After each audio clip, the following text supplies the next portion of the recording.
Ambassador Marcus Webb walked through the halls of the Olympus station with a steady pace. His feet echoed on the metal floor. The station hung in space like a giant wheel, spinning slowly to create gravity. Through the windows, Earth looked small and blue and far away. He had been in space for 3 months. His job was to speak for all of humanity. That was a big job. He was 62 years old, and his hands shook sometimes when he was tired. His hair was gray now. He had spent 40 years as a diplomat, first for the United States, then for the United Earth Alliance. He had learned that the best tool in any negotiation was patience and a good smile. Today he would need both. The conference room was cold. The Galactic Council kept all their spaces cold because they liked it that way. Humans from Earth needed to wear special jackets. Marcus did not wear his jacket. He wanted them to see him sweat. He wanted them to see that he was human and that he was not afraid. Captain Sarah Reeves stood near the door. She wore her military uniform. Sarah was 35 years old and had spent her whole life in the military. She was smart and hard and did not waste words. She looked at Marcus with worry in her eyes. "They are ready," she said quietly. Marcus nodded. He had been told what the council would say. His people had received intelligence reports. The council was angry. The Zinter Collective had hidden their criminals on Earth. Humanity had refused to give them back. This was against the rules. The council did not like when people broke the rules. The view screen turned on. It filled one whole wall of the room. The screen showed 10,000 worlds, all connected by light and power and rules. The council sat at the center of it all. There were beings there that looked like giants made of crystal. There were beings that floated in clouds of gas. There was one creature that looked like it was made of pure metal and light. They had ruled for 10,000 years. They had never lost a war. The voice came from everywhere and nowhere. It was the voice of the council. It was the voice of law and order and power. It was the voice that said how things would be. "Humanity," the voice said, "you have broken the laws that hold the galaxy together. The Zinter Collective criminals are wanted. We demanded their return. You refused. This is rebellion. This is defiance of the Galactic Council. Therefore, the Council declares that humanity is at war with the unified forces of the galaxy. You have 7 of your Earth days to surrender your weapons and your ships and your government to Council control. If you do not do this, we will remove you from this galaxy by any means necessary." The voice stopped. The screen went dark except for one detail. Numbers appeared. Fleet sizes. Ship classes. Weapons power. The numbers were huge. The Council had 3,000 ships. Humanity had 240 ships that could fight. The difference was not even close. Marcus did not move. He did not let his face show anything. Beside him, Sarah's jaw became tight.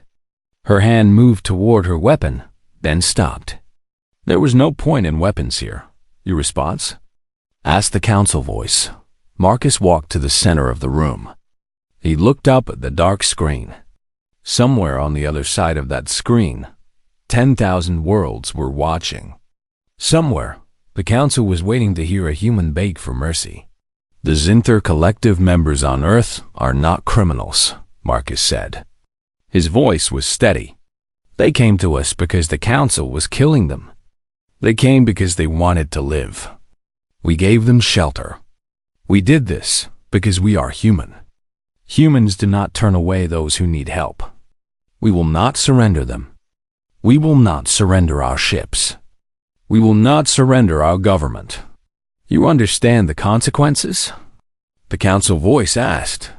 "Yes," Marcus said. He smiled. It was a real smile, not a false one. "We understand completely." "You cannot win," said the council. "We have fought wars since before your species learned to use fire.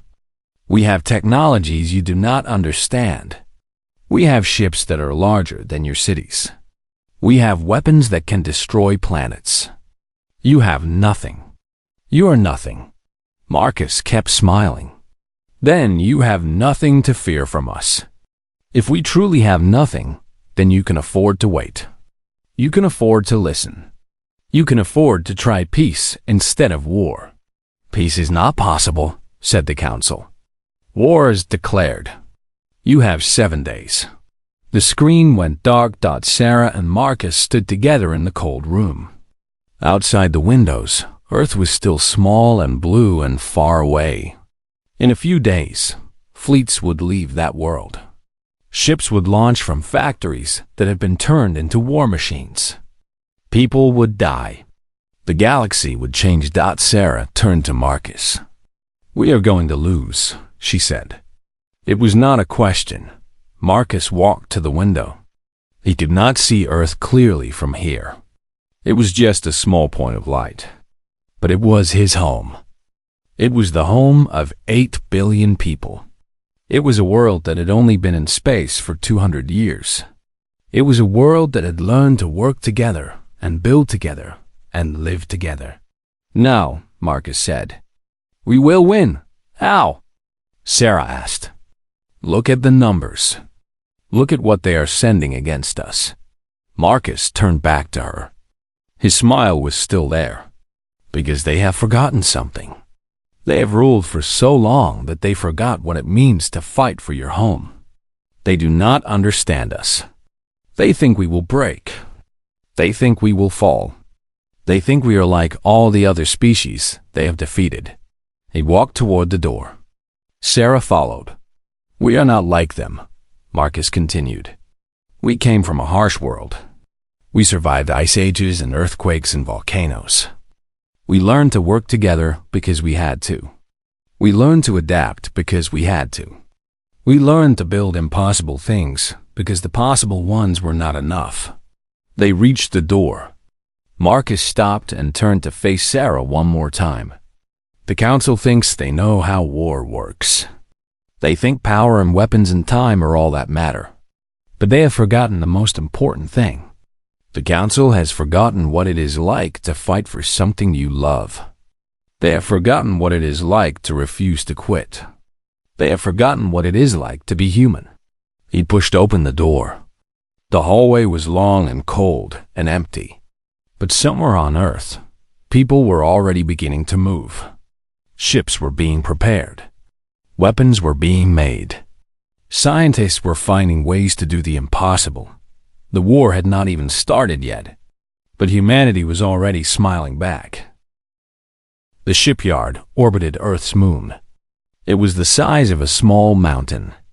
Workers moved through the corridors and hangars like ants in a colony, each one knowing exactly what to do and why. Dr. Michelle Hayes stood on the observation platform and looked down at the massive ships below her. 3 hours ago, the news had reached Earth. The council had declared war. The people had been afraid for about 5 minutes. Then they had got to work. Michelle was 48 years old. She had spent her whole career building ships for space travel. Most of them had been meant for science and exploration. Now they would carry weapons. Now they would carry soldiers. Now they would carry death. She did not feel bad about this. The council had chosen war. Humanity had chosen defense. Her communication device buzzed. It was James Connor from engineering. His voice was fast and tight. Michelle, we have a problem. We need power cores for the 3 main ships, but the Andromedan shipyard says they cannot deliver until week 3. We have 6 days. Michelle closed her eyes. Week 3 meant the ships would not be ready in time. Week 3 meant they would be incomplete.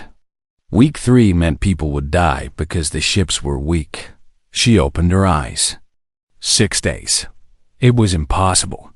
So they would do it in 5. Call every power core manufacturer on Earth, she said. Tell them to stop making everything else. Tell them to make power cores. Tell them that if they do not deliver cores in 120 hours, I will personally come down and make the cores myself." "That is impossible," James said. "The manufacturing time alone is 5 days," Michelle said. "We have 5 days to do something that should take 5 months. It is impossible." "Good. Humans are very good at impossible." She ended the call. Michelle had learned something important in her life. Most people said no before they even tried. They looked at the impossible and decided it was not worth attempting. But Michelle had learned that if you did not say no, if you just started moving and working and building, then sometimes the impossible became possible. She sent out a call to all the workers in the shipyard. Within minutes, 3,000 people gathered in the main auditorium. The auditorium was connected to screens all across the solar system. People watched from factories in Africa and Asia and Europe and America. People watched from mining stations in the asteroid belt. People watched from the colonies on Mars. Michelle stood on the stage. She was not a good public speaker. She did not use fancy words.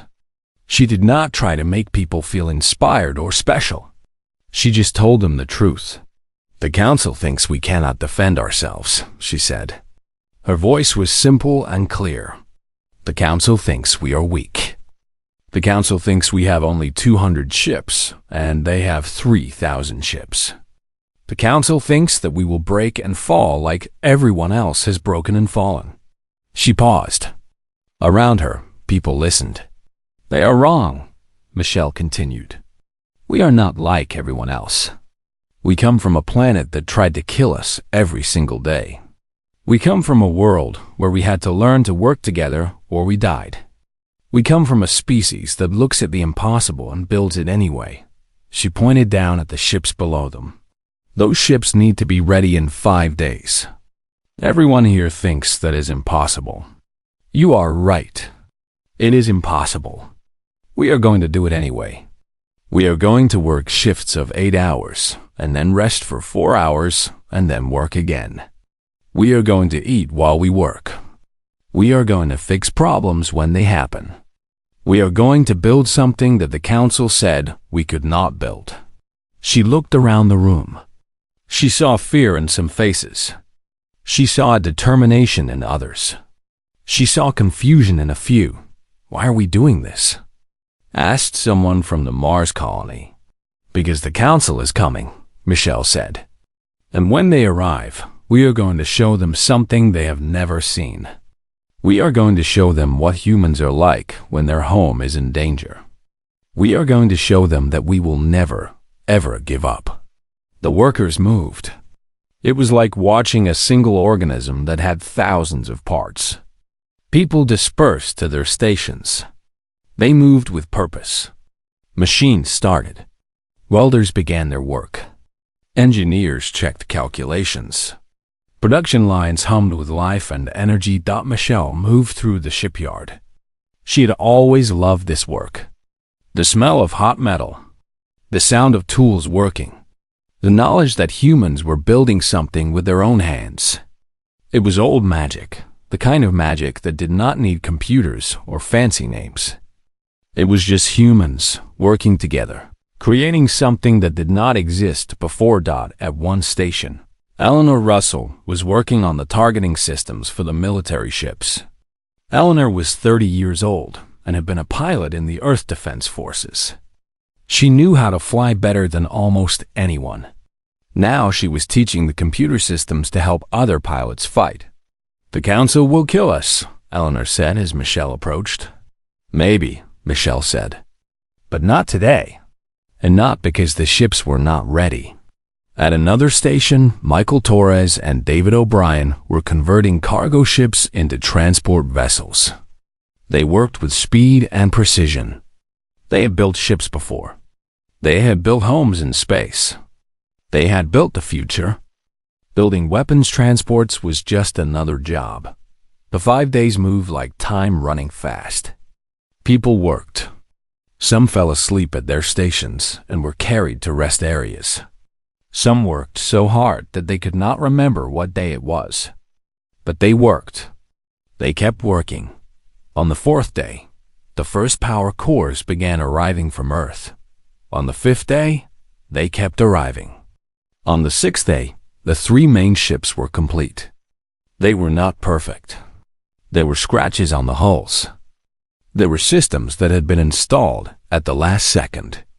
But they were complete, and they were ready. Michelle stood on the observation platform again. She looked down at the three massive warships. They looked beautiful to her. They looked like hope. They looked like proof that humans could do the impossible. Around the shipyard, similar work was happening. 2,000 more ships were being prepared. Some were being converted from civilian to military use. Some were being built from scratch in orbiting factories. All of them would be ready within a week. The Council had given humanity 7 days. Humanity would be ready in 6. Michelle sent out a message to all the workers. It was a simple message. It said only one thing. Thank you. The impossible is done. On the screens across the solar system, workers read that message. They felt tired. They felt proud. They felt ready. The Council was coming. But Earth was ready too. 3 weeks after the battle, the Council requested talks. They did not demand. They did not order. They asked. That was a new thing. The Council had not asked for anything in 10,000 years. Ambassador Marcus Webb sat in the same conference room where he had heard the declaration of war. The view screen was active again.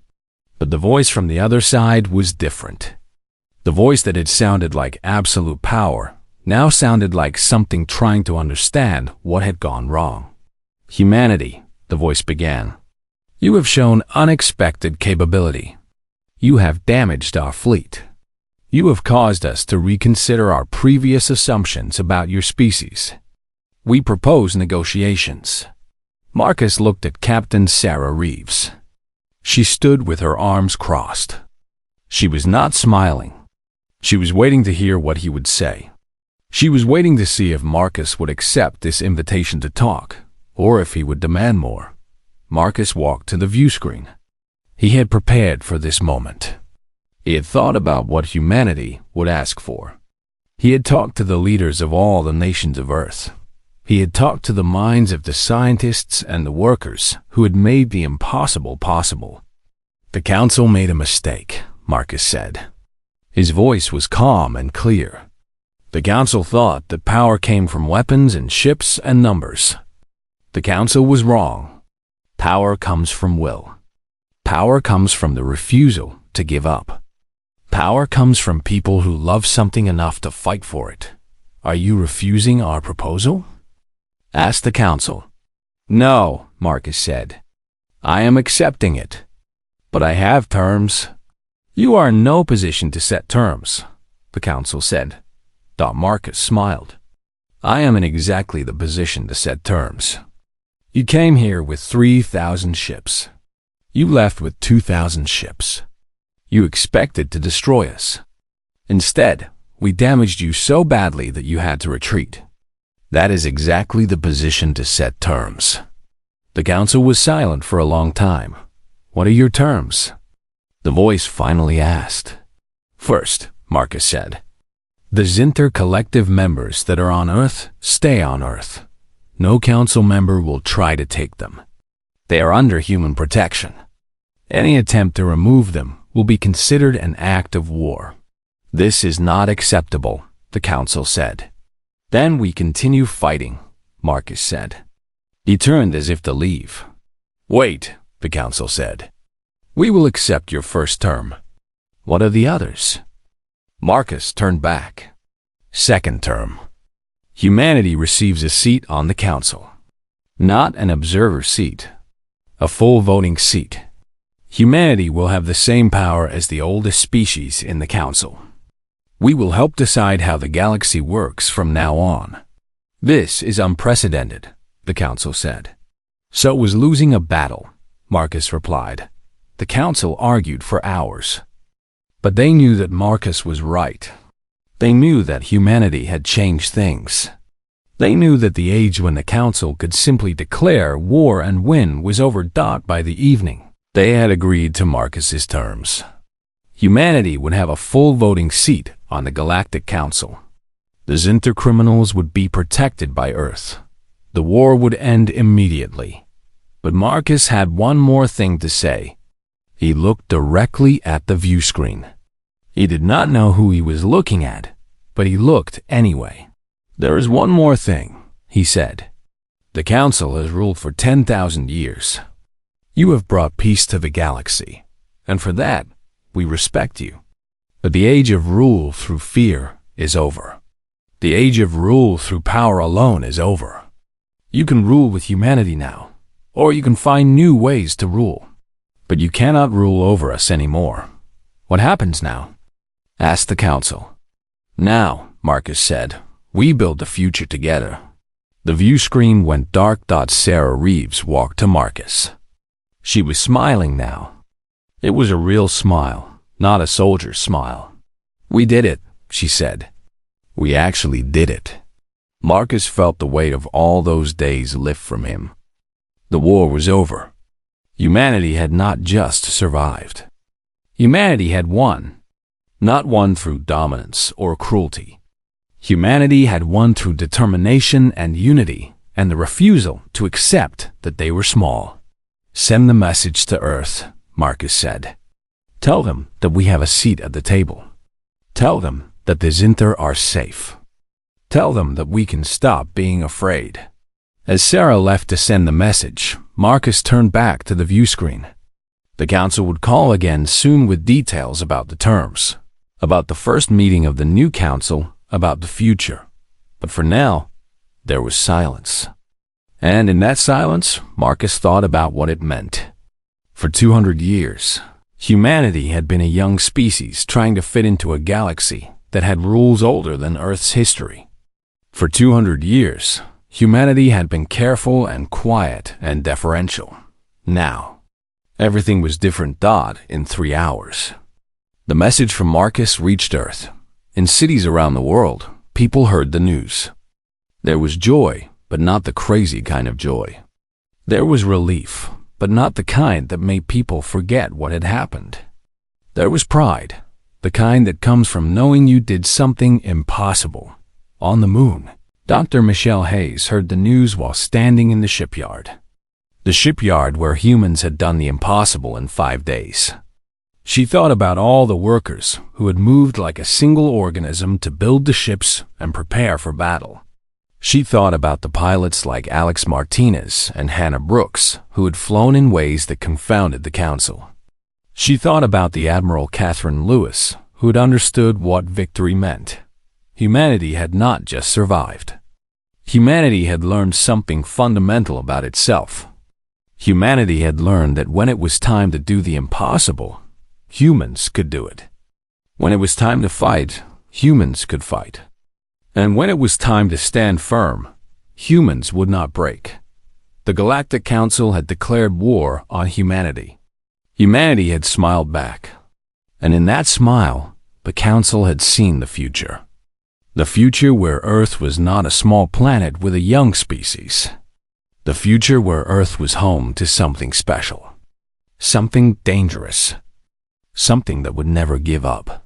Something called humanity. The Council's fleet arrived on the morning of Day 7. Not the morning, according to human clocks, but the moment when their ships emerged from the fold in space. 3,000 vessels spread across the solar system like a dark cloud.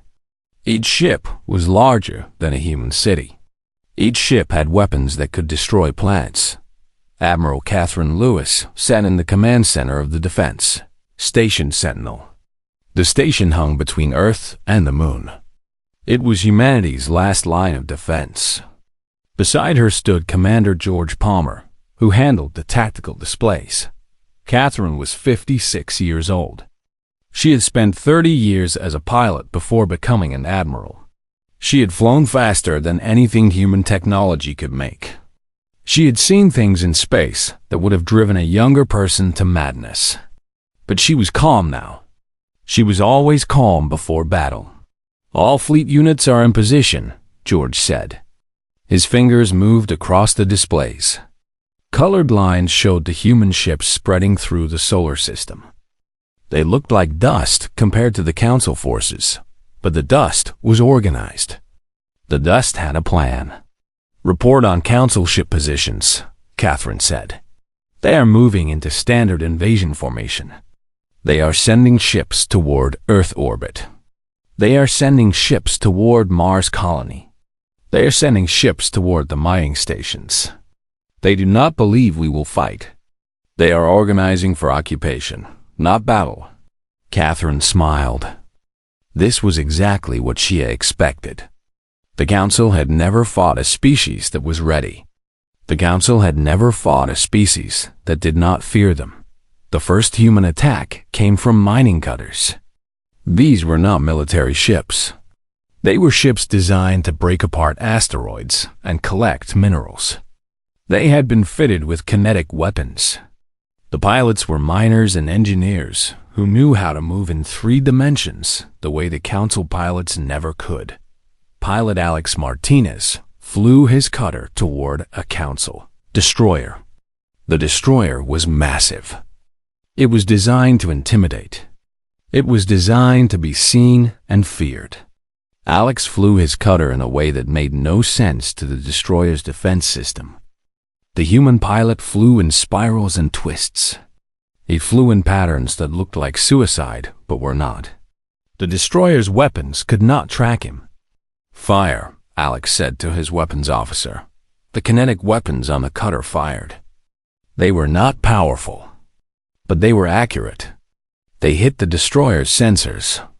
They damaged the destroyer's ability to see and fight. Beside Alex, pilot Hannah Brooks flew her own cutter in a different pattern. She attacked from a different angle. She damaged a different part of the same destroyer.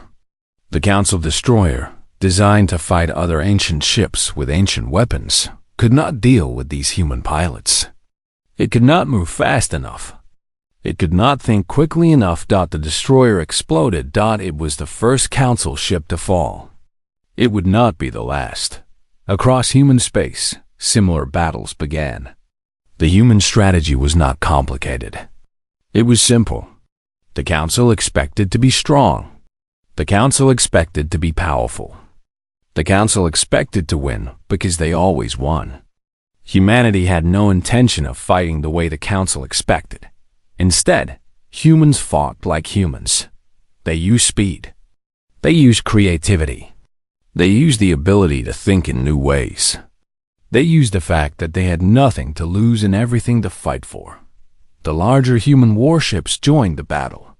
These were the ships that had been built in weeks by workers who had not slept. These ships were not as advanced as Council ships. They were not as powerful. But they carried weapons that had been designed by humans who understood a fundamental truth. You do not need to be stronger than your enemy.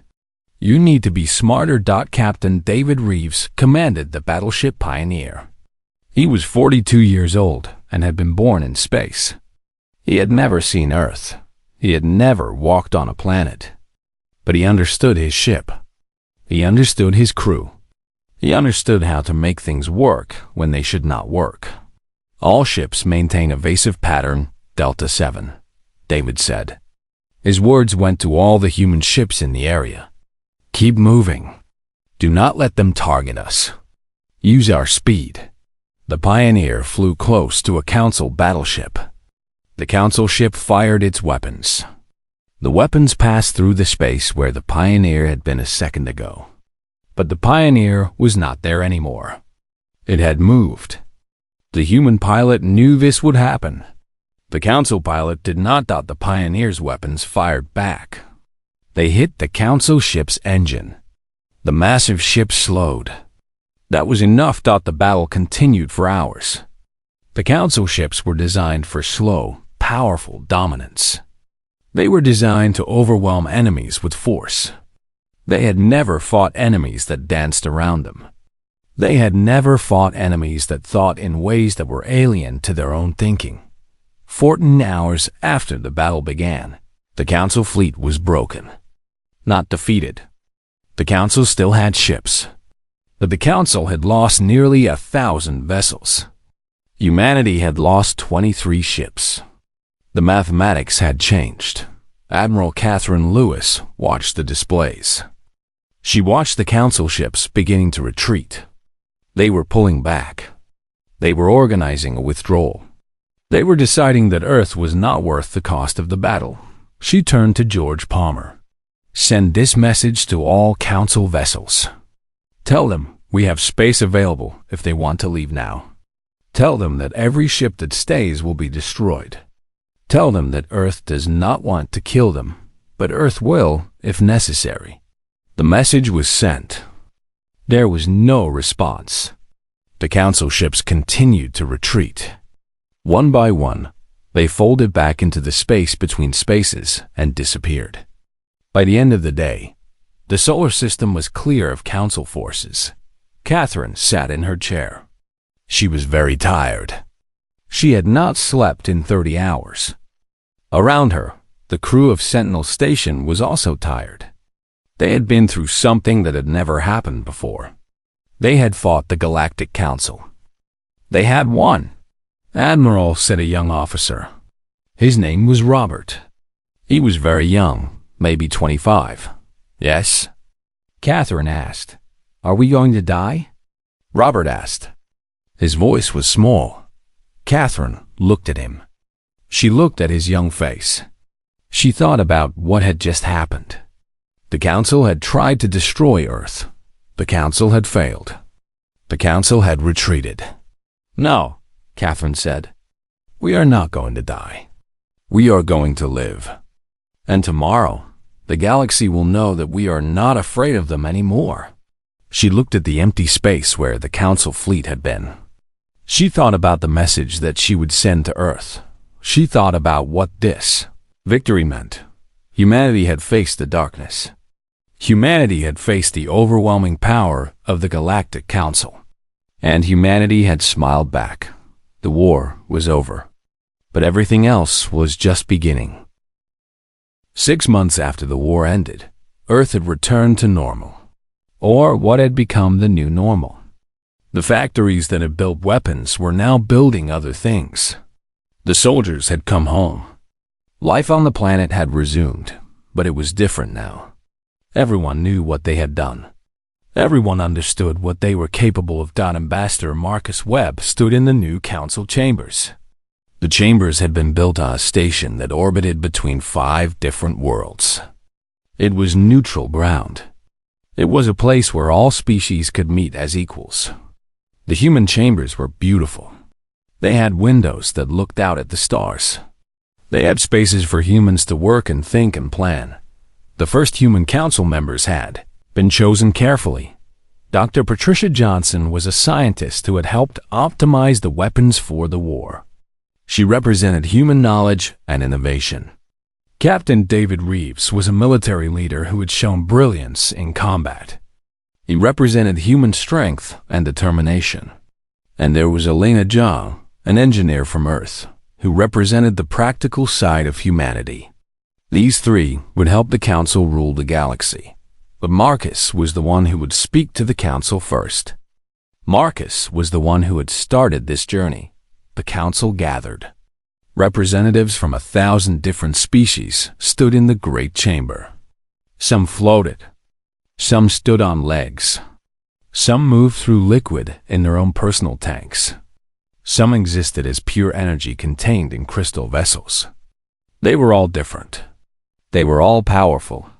They were all ancient, and now they were all equal with humanity. Marcus walked to the center of the chamber. He looked at the Council members from 1,000 different species. He thought about the war. He thought about the ships that had been built in 5 days. He thought about the pilots who had flown in ways that made no sense to creatures that had ruled for 10,000 years. He thought about the workers and the scientists and the soldiers who had done the impossible. "The war is over," Marcus said. His voice was simple and clear. It carried through the chambers. Many died.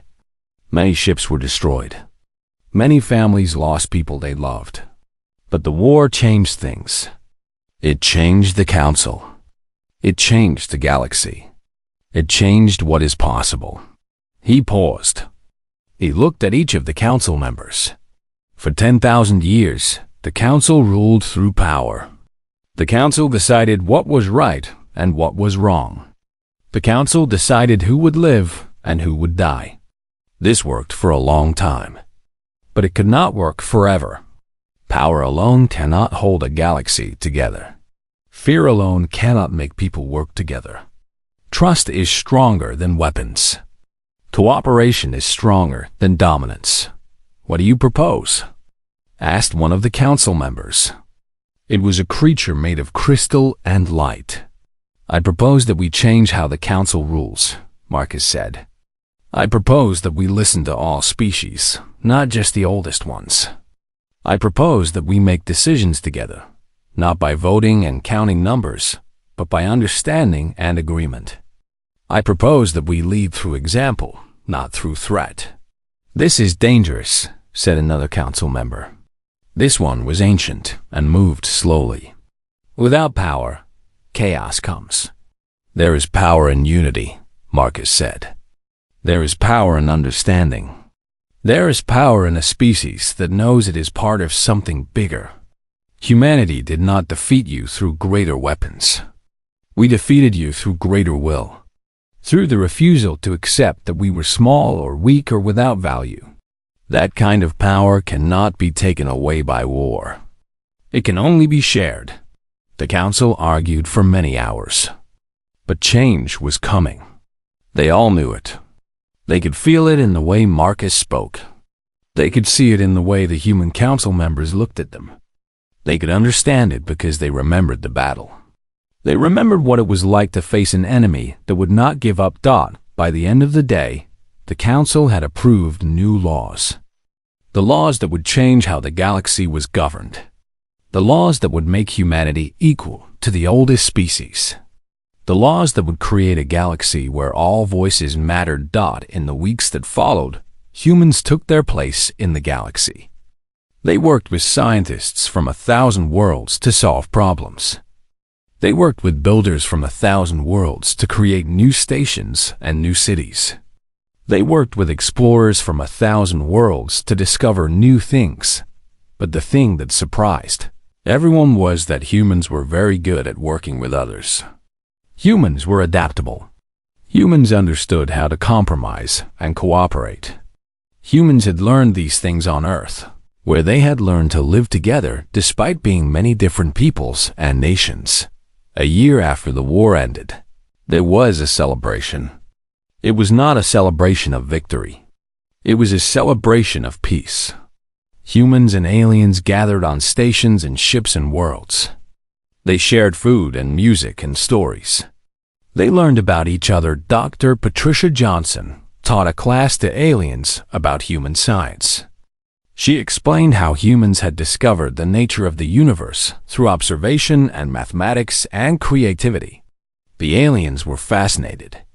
They had had science for thousands of years, but they had never approached it the way humans did. Captain David Reeves worked with military leaders from many different species. He taught them about human tactics. He explained that the best defense was not the strongest weapons, but the most creative thinking. The most ancient military commanders were amazed. They had never thought of war in this way. Elena Jiang worked with engineers from across the galaxy. She taught them about human design philosophy. She showed them how humans built things that were simple and strong and beautiful all at the same time. The engineers from other worlds were impressed. They had built great things, but they had never built things with this kind of balance. Marcus stood on the observation deck of the council station and looked out at the stars. He thought about how far humanity had come. From a single planet. From a species that had only mastered space travel 200 years ago, to a place at the table with the oldest and greatest powers in the galaxy. Sarah Reeves joined him. She was no longer just a military liaison. She had been made a commander in the unified fleet. There was no longer a human fleet and an alien fleet. There was a single fleet that included all species. They are still afraid of us, Sarah said quietly. Did you notice in the council meetings? Some of them are still afraid. Yes, Marcus said. I noticed. That is good. How is that good? Sarah asked. Because fear means they respect us, Marcus said. Fear means they will not take us for granted. Fear means they know we are dangerous if we need to be. But fear is not all they feel anymore. They also feel hope. They feel that maybe the galaxy can be different now. Maybe the galaxy can be better. Sarah nodded. She understood. Do you ever regret it? She asked.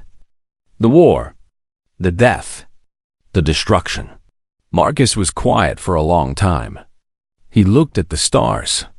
He thought about the 23 human ships that had been lost. He thought about the people who had died defending Earth. He thought about the families who would never see their loved ones again. I regret the death, he said finally. I will always regret that. But I do not regret the war. I do not regret what we learned about ourselves. I do not regret that we refused to be small and afraid. The council came here thinking they would break us. Instead, they found out that humans cannot be broken. We can only be remade. Into what? Sarah asked. Marcus looked at her and smiled. It was the same smile that had been with him since the first day of the war. The smile that had never shown fear. The smile that had believed in the impossible. Into ourselves, he said. Just better versions of ourselves. Versions that know what we are capable of. Versions that know that when the darkness comes, we can smile back. Versions that know that no one can take our home from us. Versions that know that humans can do impossible things. Far below on Earth, life continued. People worked and lived and loved. They did not think about the war every day anymore. But somewhere in their hearts, every human knew something that they had not known before. They knew that they were part of something special.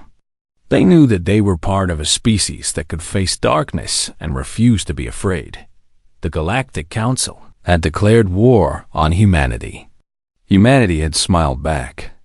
And in that smile, the universe had found its future. A future where anything was possible. A future where humans were not small or weak or afraid. A future where humanity belonged among the stars, not as servants or as subjects, but as equals, as partners, as a people who had learned the greatest lesson the galaxy could teach. That power does not come from weapons. Power comes from will. Power comes from the refusal to give up. Power comes from the belief that the impossible is just Tuesday.